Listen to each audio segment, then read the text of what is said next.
Welcome to another episode of Face to Face. Today's topic of discussion is Ebola. With me today is Dr. Matisse, Special Ops Captain Houston Parks, and Bob Kropa. Houston, can you tell us a little bit about the history of Ebola and where we're at today with it? I'll give you a brief history of Ebola that we know of. Essentially, Ebola became on the radar around 1976, and there was an Ebola outbreak in Central Africa. This Ebola outbreak led to further investigation and study.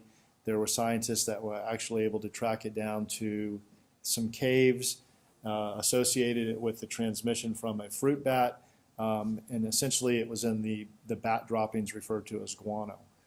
Human contact with these bats and the guano over a period of time allowed for that virus to mutate essentially, or a jump species, and then become a human illness.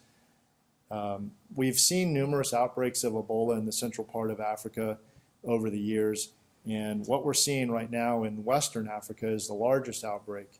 It's important to understand that Ebola has a very fast progression, and so if it goes through a community very quickly, essentially killing off the population that it's involved with, then it has nowhere else to go, so it traditionally has gone dormant and maybe not resurface again until after a while, or maybe some additional contact. The concern that we have right now in the United States is that Ebola is going to be seen to the same level that we're seeing it in Western Africa, and it's most likely never going to occur that way. We may have the possibility of one or two coming through.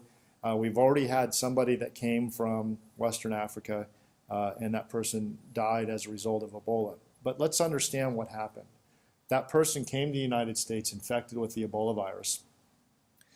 They went to the hospital seeking help, but we didn't have a screening process, and there was no need to screen back then because of concern of Ebola. So essentially the patient was assessed to have the flu, discharged, and with the direction of just try to stay hydrated and run through it at home. Well, with the Ebola virus, you start out with these low-level flu-like symptoms, and then it progresses to where we have the hemorrhagic side. Ebola is a hemorrhagic fever, and hemorrhagic essentially at that level means that you have failure of the organ systems, internal organ systems. You start to have fluid discharge, bloody fluid, diarrhea, everything everywhere where there's a fluid that can come out, it's going to come out as a result of the body starting to break down while it fights this disease. And so it's concerning. But when this person got to the hospital in that later stage, it's a vicious cycle of trying to catch up due to the fact that the patient is extremely hypovolemic, and so it was almost a situation where you couldn't get a hold of the disease. However, there were 70 known healthcare workers from the bottom level of the providers at the hospital to the highest level physicians that were doing diagnostics and procedures. Of those 70, only 2 contracted the Ebola virus. Those 2 have since been diagnosed as disease-free with Ebola virus. And the important thing to understand is that they were able to get immediate care. And in one case, they didn't even complete the 21-day cycle because their body was able to fight it, and with the assistance of some antivirals, there's no sign of that virus. So it's beneficial to know that. It's important to understand that we really need to stay focused on our universal precautions.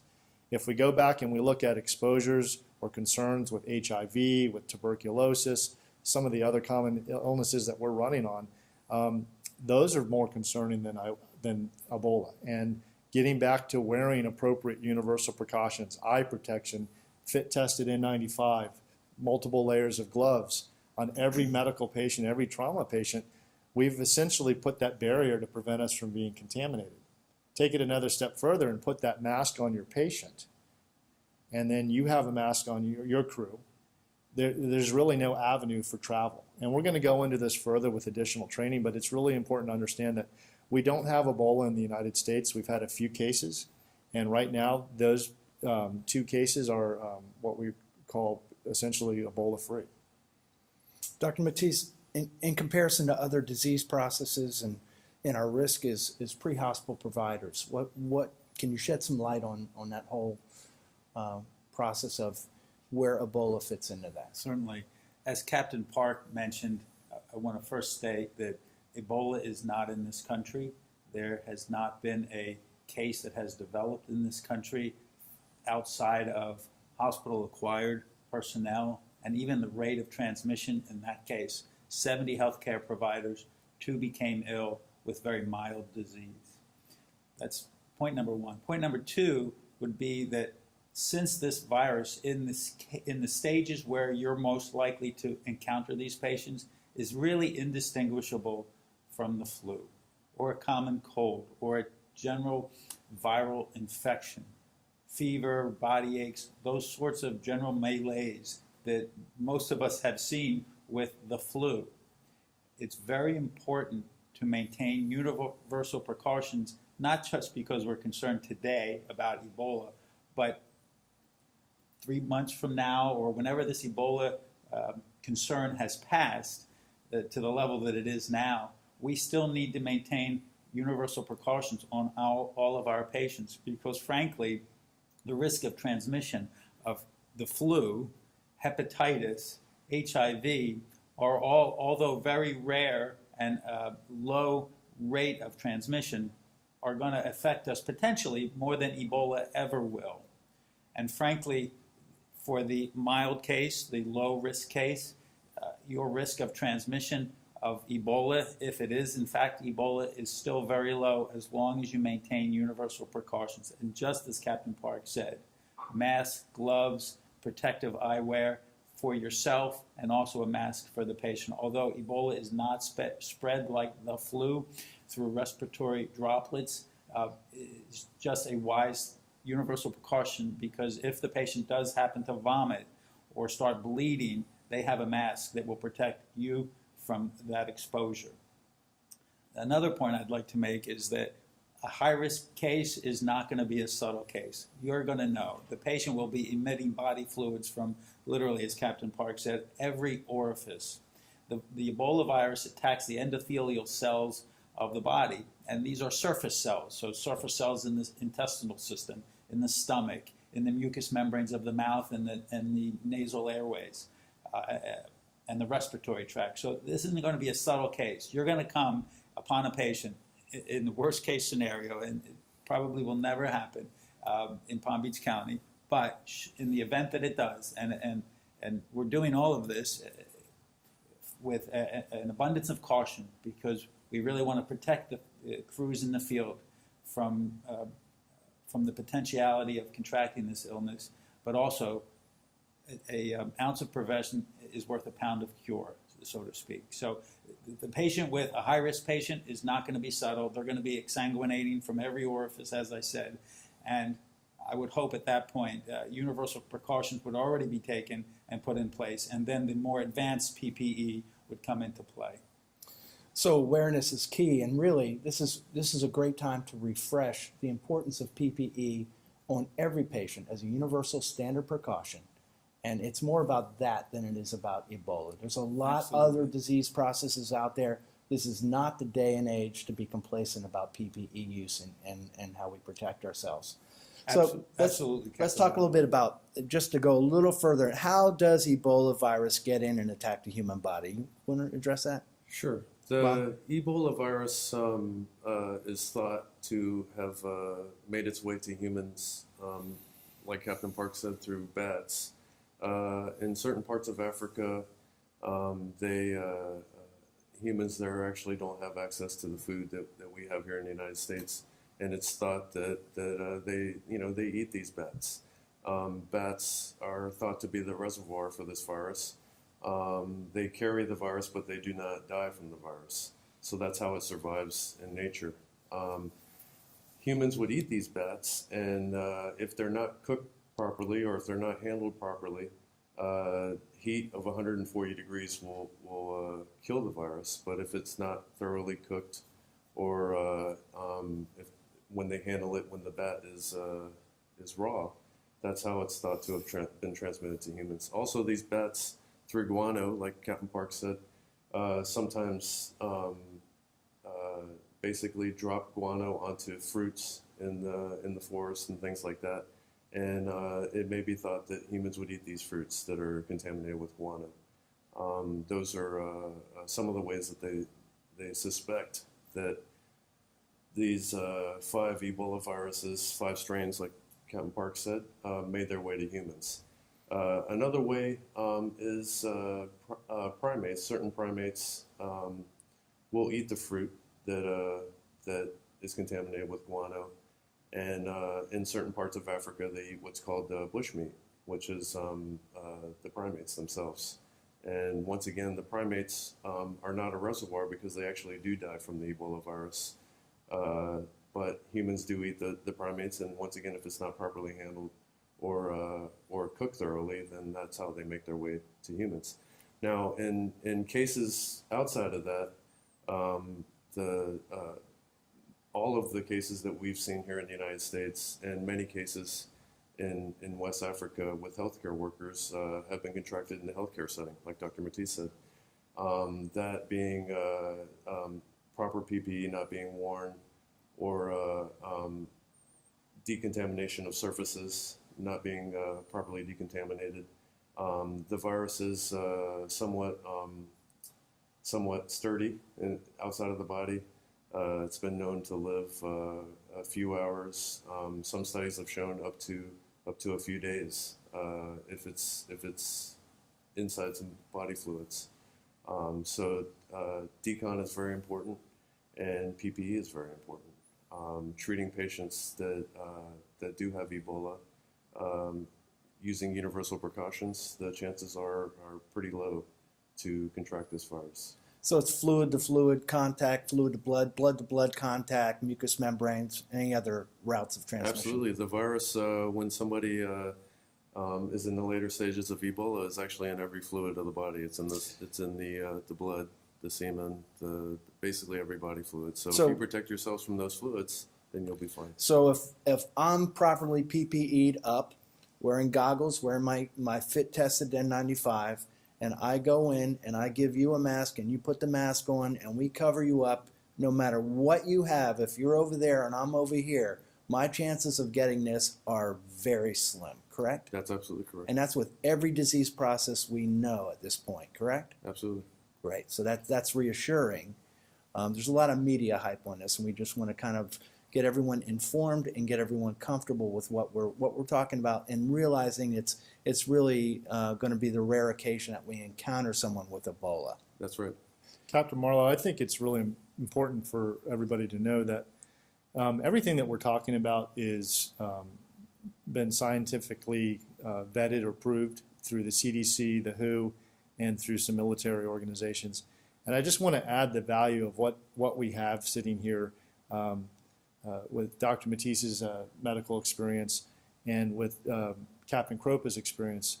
Captain Kropa applied to the CDC prior to coming to fire rescue, specifically to work and study on as a microbiologist, biochemist, sorry, as a biochemist. We can edit. Yeah. Captain Kropa came here with a degree in biochemistry, and he actually applied to the CDC for a position where it's known as a hot team, and they respond worldwide to emerging viruses and illnesses, to either find that virus or illness and bring it back and do studies on it, or to help bring people back and provide treatment.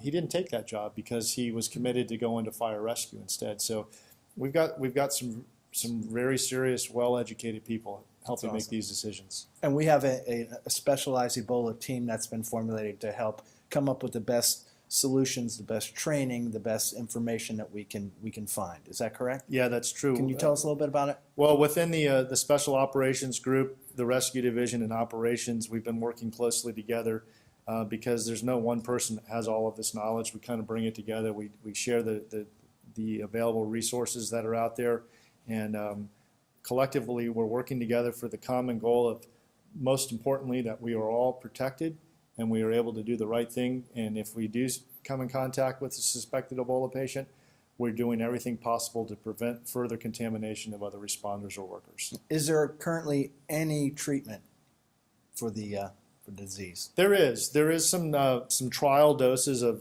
antivirals that are being administered. Some of those may be pushed through quicker than others. So to say, is there a treatment? There's not one commercially available, but there are treatments out there that they are showing some positive results with, and those may be being made more available as a basically an antiviral or a vaccination. Okay, I think we have a firm understanding with all the media that's been out there, with the CDC information that's available on our intranet site as a SharePoint. You can always check it on a daily basis and look into more of the disease process and what is out there currently to the day and the latest information. Is that a pretty accurate site, the CDC site? Absolutely. They keep it up to date, and they are constantly changing it. And it's important to stay up on it. And as research becomes available, they update their site frequently. And whether you believe what they say or you don't believe what they say, really PPE is the answer, properly protecting ourselves. Absolutely. So let's talk. The team has come up with a few processes in place to help give us information going into a call from dispatch through the final phase of delivering to the hospital. And let's just touch on that briefly if we can. Can you talk about the dispatch phase a little bit for us? Yeah, well, right now what we've done is we've provided education to dispatch, and there's trigger questions that they're going to ask when somebody dials 911 to a call taker.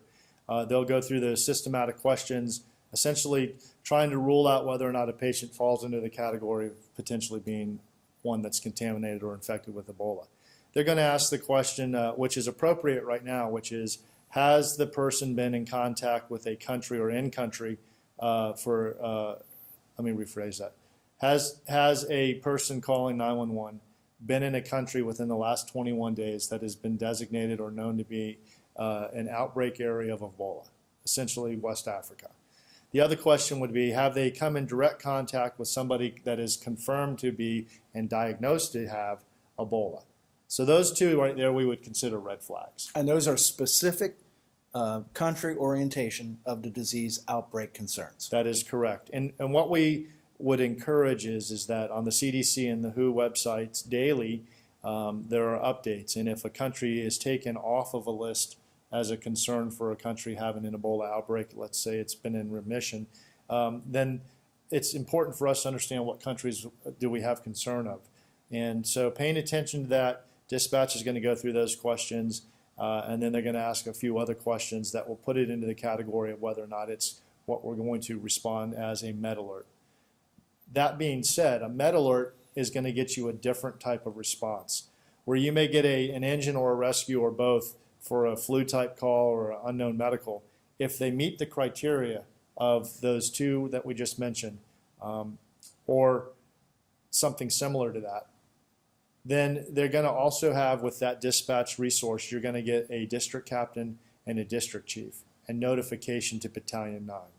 The reason for this is that if we have a patient that falls into the category of what we're going to assume to be low risk Ebola exposure patient or high risk or higher risk Ebola patient, we want to make sure that the personal protective equipment is being donned correctly, and we will be utilizing the district captains to oversee this process as a trained observer. The CDC specifically says that when healthcare workers or pre-hospital health care providers are treating a patient with Ebola, that we want to have a trained observer or somebody observing how they put on their gear, making sure that they didn't miss a component of it, and that they're not touching their face or they're not touching their eyes as they're working with the patient. We want to make everything safe. So the district captains are going to function as an assistant safety officer. That's great. So, but that's good information going into the call, knowing that we're going into a potential med alert as we're going in. So that means we're going to get our proper PPE on before we go in and greet the contact patient, and then we're going to limit contact to the patient. And it's strictly information that we're receiving from dispatch as a screening process. Is there still a need for the rescue crew, for that lead medic or whoever is making the point contact with that patient? Is there a need for them to review the questions and to reassess the patient to see, in fact, if it is a true med alert? Definitely. And the other side of that is that they may not have been able to obtain all that information, they being the dispatchers, due to a language barrier or just inadequate information. So anytime we're having contact with somebody that is flu-like symptoms, we should go through this screening process, because there are going to be the potential for people to possibly slip through the cracks, and we need to make sure that we're reassessing every patient correctly and getting the information out that needs to be delivered. Now, you're currently conducting training, train-to-trainer level training with district captains and special ops folks on how to properly don and doff the PPE. Is that correct? That's correct. What we did is we started with the internal working group for Ebola preparedness, and then migrating out to the department. We started preparing the special operations teams on how they may have to handle a higher risk patient, how to appropriately don and doff their equipment. And the important component of that is before doffing, making sure that there's product removal, decontamination, and disinfection. Right. And so what we've done from there is that we then went and addressed the district captains, and now what we're doing is a train-the-trainer in anticipation of rolling out this training very soon. Ironically, what is exciting about this is we've been joined by most of the departments within Palm Beach County, to include ambulance companies. They're coming in and they're all getting the same level of training. They'll all know how to wear the gear appropriately, when to wear it, how to appropriately remove any contaminant, disinfect, decontaminate, and then how to get out of it. Because the areas of concern are appropriate decontamination and appropriate doffing of this equipment. And if we can do that correctly every single time and train everybody, and by the way, this is a perishable skill that we're going to need to reevaluate and practice, but if we keep up with this, it's not just for Ebola responses. It may be H1N1, it may be SARS. If you go back into the 10, 15 years ago, it was anthrax issues. If you want to go back 20, 25 years ago, and there's some of us that have been doing it that long, there was HIV. The reality is that when we started doing EMS, we had one pair of medical gloves. They were sterile 6.5. We found those in the OB kit. And we progressed to where we're wearing full PPE every day now on these calls. And that's what we need to stay focused on. And so what our training involves, we're increasing the level of PPE beyond the normal universal precautions. We're providing splash protection for our personnel. We're meeting the CDC guidelines of no skin exposure. And we're making sure that our responders are safe for the environments in which they're working. And we're giving them as much upfront information as possible by screening the calls to make sure that they have time to properly don their PPE. Correct. And so then once we greet the patient, once we identify, let's say we have a true med alert, at that point dispatch is actually when the med alert gets called initially after the screening, they're contacting the hospital via landline to keep the media hype down a little bit and to keep the information source going to the hospital so that they can prepare for our arrival, so that when we arrive to their facility, there's not so much of an anxiety-driven effort to protect themselves. So we're trying to give everyone as much heads-up information as possible. So once we identify a true med alert, someone who has a positive travel history to the specific countries, and we have the signs and symptoms that go along with that, the point from there that they take is what? What do they do? Well, we're going to break it into two categories. And if the first in engine or rescue has identified that we have a med alert, first of all, we want to make sure that everybody is adequately prepared and wearing the right gear. And that being the universal precautions with a Tyvek type splash impermeable suit, okay? And we walk in prepared to respond or handle a patient like that, or we back out and we dress appropriately. So once that happens, if they're in what we refer to as the lower risk, we're going to provide care. We're going to transport to the hospital. We're going to make early notification, as you suggested. There will be appropriate areas for which we will enter and exit the hospital. There has been a procedure established for appropriate doffing of the equipment. We will utilize our district captains to establish an area that is considered safe, away from anybody else, where we will doff our equipment, we will decon, and we will then prepare our personnel through proper hygiene techniques and stuff like that to go back in service and be ready for the next call. That's great. So let's talk a little bit about decon. Bob, I'm gonna throw this one to you. Okay. The equipment and supplies that we currently carry for our disinfection purposes, are they sufficient for what we need? And can you describe the difference between decon and actually disinfecting? Okay, so starting with our current disinfectants that we have, many of you know that they're not certified to disinfect Ebola. Rewinding that back even further, Ebola is what's known as a non-envelope virus. Your typical virus structure is a protein capsid, and inside there is the genetic material that's within the capsid. On enveloped viruses, there's a lipid bilayer on the outside with sometimes spike-like materials on it. And that lipid bilayer on the outside is a little more fragile, and it's required for the virus to function. Viruses such as those will be like HIV and influenza. Those are more easily disinfected. Your gastrointestinal tract a lot of times destroys those viruses. Ebola, on the other hand, does not require that lipid outer bilayer. That's why they're called a non-envelope virus. All they have is that hard capsid on the outside, and they can function without that fragile envelope. So that being the case, that capsid is much stronger and a little bit harder to destroy. So very soon, with the EMS office, you guys will be sending bleach wipes out to the crews. Bleach wipes, typically with a 2-minute sit time, will be enough to denature that capsid and destroy the virus. That if you don't have those already, the EMS office is going to send those out. They are out there. The bleach wipes are out on every truck at this point. Okay, so the bleach wipes are more than sufficient to disinfect the Ebola virus. Now, does the bleach wipes, does it damage our equipment at all? Is there a concern there that we need to use certain things for certain equipment pieces that we have? Okay, Houston's a little more knowledgeable about that piece, so I'll let him answer that. The bleach wipes work sufficiently for immediate decontamination / disinfection.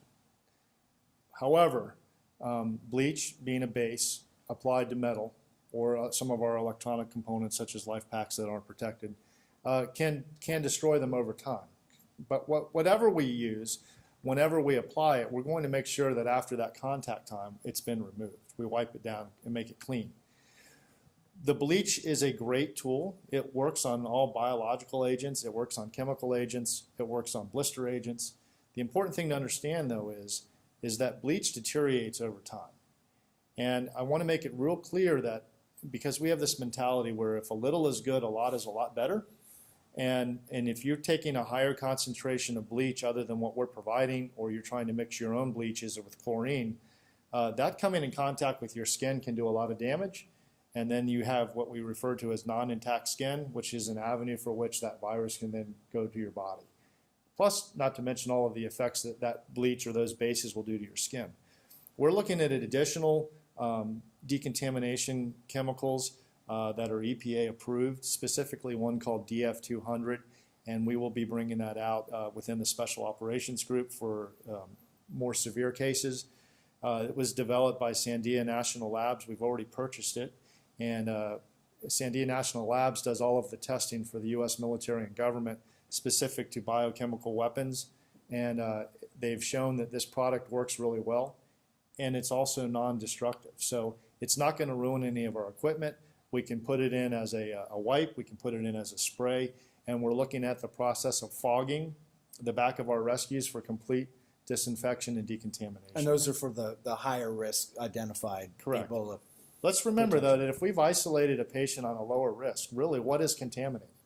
And we're going to train on this. We're going to train on covering the stretcher with a trauma sheet, providing a barrier that will be wrapped around the patient, which will be a trauma blanket, okay, and we will refer to that as an isolation wrap. And then with a mask on that patient, and it's in a lower risk category, what mechanism or mode of contaminant is leaving that patient and coming in contact with any part of the rescue truck or the rescue workers. Exactly. So it's really important. We're trying to stay on top of this. We're isolating that hazard.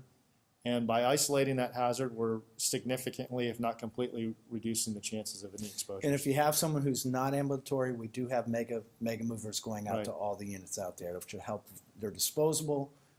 They're a great assist for moving patients. The mega movers are fantastic, especially for non-ambulatory patients. And essentially what a mega mover is it's Tyvek reinforced with handles. And Tyvek is one of the suits that we're using to provide protection. The great thing about the mega mover is they're disposable. If we have a suspected patient that's non-ambulatory, or even if they're ambulatory and we choose to use that on the stretcher so that we can move them from the stretcher to the gurney, we're not going to have any difficulty. And the best part about that is if they become incontinent, if they start to vomit or have any other problems, we can simply fold that over and isolate those hazards and significantly reduce the chance of exposures. So we have low risk and we have high risk patients. We have lower risk and higher risk. Those And are what's CDC guidelines. What is the defining factors? The key factor is going to be applied to both, and that would be within a country, within a recent epidemic of Ebola, within 21 days, or direct contact with a patient who is diagnosed and confirmed to have Ebola within 21 days. That's going to fit either category. In the lower risk category, not only will it have one or both of those, but they will have flu-like symptoms. And I want to caution the fever issue, because if somebody takes Tylenol, Advil, aspirin, anything like that, that can mask the signs or the effects of that fever, then we can't rely on a fever as being an indication of a flu-like symptom. So we're going to say body aches, joint aches, and then those two red flags that we just mentioned. If the patient progresses beyond that to where there's gross bodily fluid being discharged, in addition to what we've already talked about, Which is a very rare, if ever, yes. scenario. Yeah, and it is rare. And with that, you're going to see, with this hemorrhagic fever, you're going to get unexplained bruising, purple spots throughout their body. Essentially what's happening is they start internal bleeding, their skin or their cells become very weak, and they're subject to bruising, and you'll have ecchymosis throughout the body. You'll have profuse bleeding. The whites of their eyes could be filled with blood. They'll have rhinorrhea to include bloody discharge. Oral secretions, their gums could actually bleed. All of those things would be the severe end of it. Yes. And that's going to be a hazmat response, a biohazmat response. And let me make it real clear.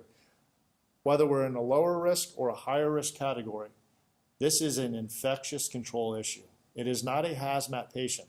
The only reason that special ops or the hazmat teams are responding is because of the expertise of getting in and out of the gear more frequently and using the appropriate decontamination solutions. It's a higher level of precaution. Exactly. Great. So the hazmat special ops group gets called on the higher level risk That is correct. and not lower, because we're all capable of handling every lower risk, as we've been every other infectious, HIV, TB, every other patient we've run on for the years of our service have been the same process. The only thing about this is once we get to the higher level, for a higher level of precaution and protection for our employees out there, that's when we're bringing in the higher trained guys with the more durable suits and the higher level PPE in general. That is very true. The biggest thing is that as we get into the higher risk, again, it comes back to familiarity with the equipment and the procedures for decontaminating and getting out of the suits. One thing, when we limit contact with that patient, that's as we do our reassessment, I think it's advisable to have one person designated to go in. That's been checked for no skin openings or anything, or ready to go in. They go in. The other person becomes the driver. That's if you have a two-person rescue. If you have a three-person rescue, we're talking to lower risk. Mm-hmm. And if you have a three-person rescue, that's for the lieutenant of that rescue to determine how they're going to be utilized. But the person that's designated to be the driver is still going to be wearing PPE, could be a little less degree, wearing gloves, sleeves, mask, and goggles, yes? That is correct. And that person should probably handle all radio transmissions, all phone transmissions, all the contact information as they're driving in the safe cab. And then when they get to the hospital, their operations are pretty well staying clear of the patient, parking the vehicle and doing some of the decon efforts. Is that a good idea? I would like to change that one word to probably to shall. Okay. And we will have all communications done from the cab of the vehicle to reduce the chances of contamination of the radios. That's great. And nobody should be using their personal cell phones in the back of the rescue truck. Does that sound fair to everybody? Absolutely. I mean, the contamination of the radio is pens and radios are what cross-contaminate everything for us. And now remember that the Ebola virus disease has been transmitted to healthcare workers through soiled linens. And when we say soiled linens, yeah, that's something that they're familiar in the hospital setting or in Western Africa where they're treating them. But we should really look at anything that is soiled, the patient comes in contact with, whether it be inside the rescue or whatever, as the potential avenue for cross-contamination and exposure. And so those items that are considered bio-waste at this time, they get packaged and separated from every other kind of medical the bio-waste of and needles and regular 4x4s and everything. It gets separated into a separate area, correct? If we have a confirmed Ebola patient or high priority, we need to assume that their biogenerated waste is contagious and may have Ebola. Therefore, it is considered by the CDC and the Department of Transportation as a Category A contagion, and there's very specific rules and laws that apply to how that is disposed of. One thing that we're working on right now with the hospitals throughout our community is that if we arrive to their facility with a suspected Ebola virus disease patient, we need to make sure that that generated biohazardous waste is not mixed with the normal biohazardous waste, simply because then we just continue to spread the issue. And so the hospitals and fire rescue are working collectively together to try to designate areas for predetermination of decon, doffing of the equipment, and then isolation of contaminated waste. There's a whole specific procedure on how that must be handled, and we're trying to work collectively with the hospitals. We don't want to bring this stuff back to the stations. We don't want to leave it in the rescue trucks. So if we have generated waste, it is going to be left at the hospital or a designated area and will be collected and taken care of appropriately. And all this is spelled out in detail in the training that's being provided. It is spelled out in detail. Where the SOG is still under development. With the SOG, there will be some essentially some FOGs or field operation guides that will assist everybody in making sure that they're doing everything step by step and that we're safe as we can be. And so we're looking for universal processes with the hospitals, other fire departments, so that we can all be on the same page with a similar process that's going to be a more routine process that we can relax and we can make sure that we do this. Every time we run a potential med alert, it's done like a drill where we're making sure we're covered. And let's not forget about the other disease processes that are out there. There's a lot that we need to be cautious of. So the training is out there. We're working on what happens in the event someone should get exposed and there should be a positive result. We're working out those details to make sure that our folks are properly covered. We're making sure that at all costs that we're making sure that our people and their families are given as much information, as much protection, equipment as possible. And there's a lot that's been ordered. There's a lot that's being delayed because there was a lot of unavailability of things that we need for the numbers that we need. So we have a lot on order. A lot is coming. Training is here. We are moving forward with this with your best interests in mind. And we hope this time has been informative for you. Does anyone else have anything they'd like to add? When we talk about ordering equipment, Yes. Let's just round the number off because it sounds cool and it's bigger. We have 1,500 combat firefighters, right? Roughly 1,400. Cool. We're not going to have 1,400 cases of Ebola. Okay, so when we start ordering supplies, yes, we would like to have adequate supplies to resupply on any significant call. But we have adequate levels of PPE right now to run any suspected Ebola victim patients that we're going to get in this area. And if it becomes this epidemic worst case scenario, we're still prepared. That's great. Anybody else? I'd like to close with the comment that we're best served as an agency to use this Ebola situation as a jumping point to reinforce, as Captain Marlowe said in his opening comments, that we are exceedingly more likely to run on a patient that has the flu than we are ever going to have the opportunity to run on a patient with Ebola. But if we can use this opportunity to reinforce universal precautions and effective PPE use, we are protecting ourselves from the more common infectious agents that we are going to run on almost every day in this county. Very good. Well, we hope you found this time information helpful for you, and we look forward to seeing you on the next episode of Face to Face. Thank you very much for your time.